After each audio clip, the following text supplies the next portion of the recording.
Hi, and welcome to Reading with Nana. Hello to my returning friends. Today's story is entitled Harold and the Purple Crayon. It is by Crockett Johnson. One evening, after thinking it over for some time, Harold decided to go for a walk in the moonlight. There wasn't any moon, and Harold needed a moon for a walk in the moonlight, and he needed something to walk on. He made a long, straight path so he wouldn't get lost, and he set off on his walk, taking his big purple crayon with him. But he didn't seem to be getting anywhere on the long, straight path, so he left the path for a shortcut across a field, and the moon went with him.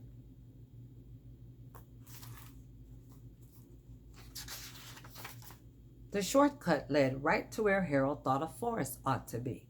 He didn't want to get lost in the woods, so he made a very small forest with just one tree.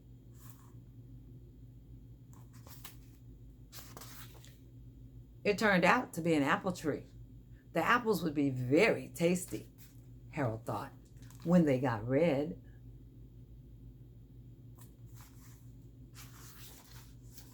So he put a frightening dragon under the tree to guard the apples. It was a terribly frightening dragon.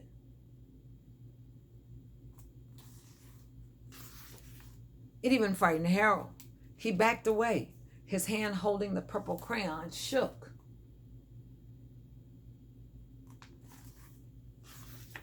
Suddenly, he realized what was happening, but by then, Harold was over his head in the ocean.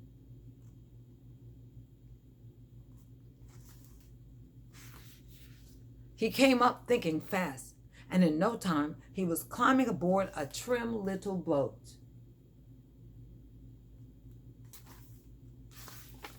He quickly set sail, and the moon sailed along with him.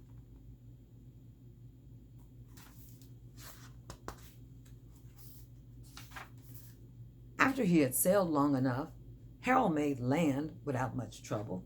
He stepped ashore on the beach, wondering where he was.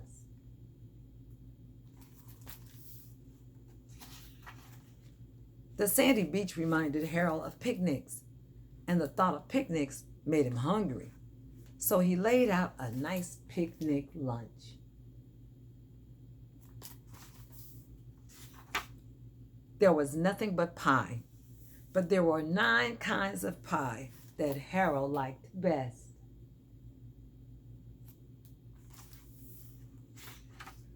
When Harold finished his picnic, there was quite a lot left. He hated to see so much delicious pie go to waste.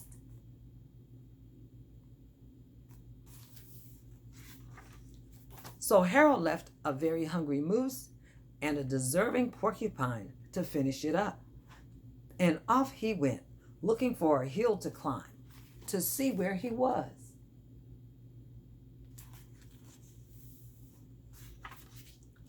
Harold knew that the higher up he went, the farther he could see. So he decided to make a hill into a mountain. If he went high enough, he thought, he could see the window of his bedroom.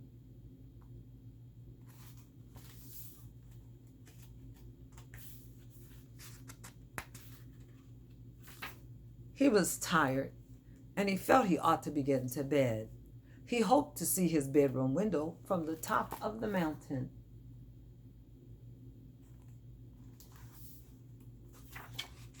But as he looked down over the other side, he slipped, and there wasn't any other side of the mountain. He was falling in thin air. Wow. But luckily, he kept his wits and his purple crayon. He made a balloon and he grabbed onto it.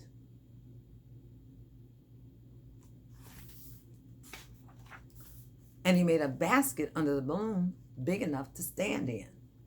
He had a fine view from the balloon, but he couldn't see his window. He couldn't even see a house.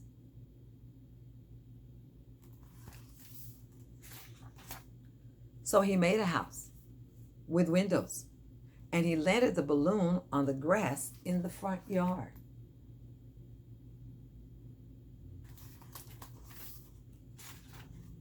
None of the windows was his window.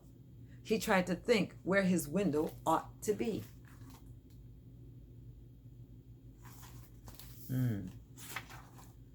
He made some more windows. He made a big building full of windows.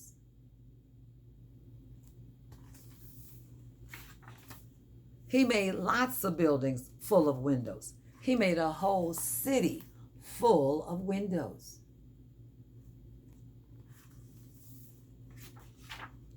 But none of the windows was his window.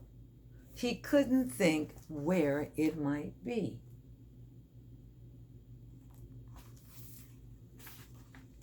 He decided to ask a policeman. The policeman pointed the way Harold was going anyway, but Harold thanked him.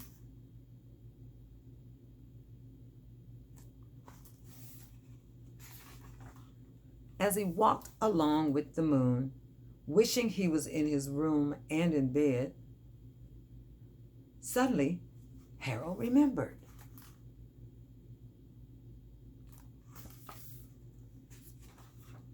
He remembered where his bedroom window was when there was a moon. It was always right around the moon.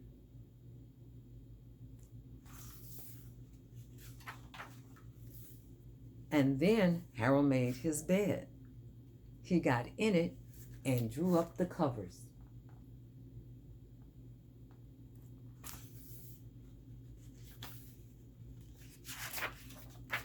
The purple crayon dropped on the floor, and Harold dropped off to sleep. That's the end of our story. I hope you enjoyed Harold and the Purple Crayon and his adventure. Click like or subscribe. Until next time.